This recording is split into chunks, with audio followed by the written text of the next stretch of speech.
दिन अच्छे से गुजर रहे थे। एक दिन मैं यूं ही मामी का हाल पता करने घर गई और सोचा कि शहजाद को भी आज मना ही लूंगी, आखिर वो भी तो मेरे बगैर उदास हो रहा होगा।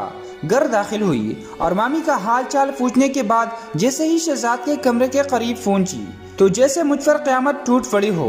शहजाद किसी से फोन पर बात कर रहा था और कह रहा था कि यार वो तो सिर्फ एक टाइम पास थी। यार वो काशिफ ने मुझे चैलेंज किया था कि एक बार तो उसे अपने जाल में फंसा कर दिखा जो किसी के भी हाथ में नहीं आती।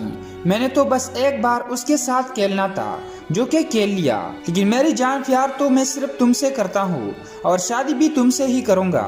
तुमने बहुत अच्छा किया जो अपनी अम्मी को बताकर हमारे रिश्ते की बात खुद ही चला दी। ये सब सुनकर मेरे पाँव तले जमीन निकल गई कि जैसे बचपन से इतना प्यार किया, अपना सब कुछ बिना सोचे समझे उसके सुपर्द कर दिया, अपनी माँ को नाराज कर दिया। उसने मुझे एक खिलौना समझ के खेला और फेंक दिया।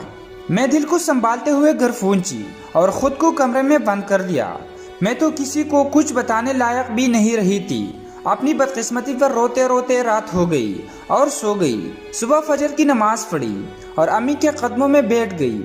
अम्मी मुझे यूं देखकर परेशानी से पूछने लगी, लेकिन मैं उन्हें देखती और सोचती रह गई कि अगर उन्हें सब पता लगेगा तो किस तरह से वो उठ जाएगी। खैर अब हंसकर शबाना बिल्कुल चुप हो गई थी।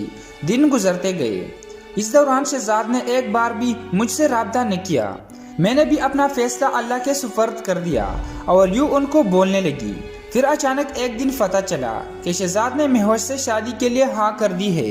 ये सुनकर एक दफा तो दिल कहा कि दोनों को जान से मार दो और पूछो कि क्यों उन्होंने मेरी जिंदगी खराब की। शादी वाले दिन में जब शहजाद और महवश स्टेज पर बैठे हुए थे तो मैं उनके पास गई और एक जोरदार थप्पड़ शहजाद को तोहफे में दिया और कहा कि मैं कभी तुम दोनों को माफ नहीं करूंगी और अल्लाह मेरा इंसाफ करेगा और बहुत जल्द करेगा। सब मेरी तरफ हैरत भरी नजरों से देख रहे थे और मैं वहां से सीधा अपने घर आई और फूट फूट कर रोने लगी। लेकिन इसमें कसूर मेरा अपना भी था। मैंने ही तो उसे खुद से खेलने की इजाजत दी थी। मेरी अम्मी ने आकर मुझे गले से लगाया और चुप करवाया। मैंने उन्हें कहा कि अम्मी प्लीज हम यहाँ से कहीं दूर चले जाते हैं, मैं यहाँ और नहीं रहना चाहती। अम्मी ने मेरी हालत देखते हुए हामी भर ली। मेरी ग्रेजुएशन मुकम्मल हो चुकी थी। मैंने अब काफ़ी हद तक खुद को संभाल लिया था और शहजाद अपने ख्यालात में भी कभी आने नहीं दिया था। फिर एक दिन मामी ने आकर मुबारकबाद दी और बताया कि वो दादी बनने जा रही है। मेरा दिल बच सा गया, लेकिन मामी से मुझे बहुत प्यार था। दिल खोल कर शामिल हुई।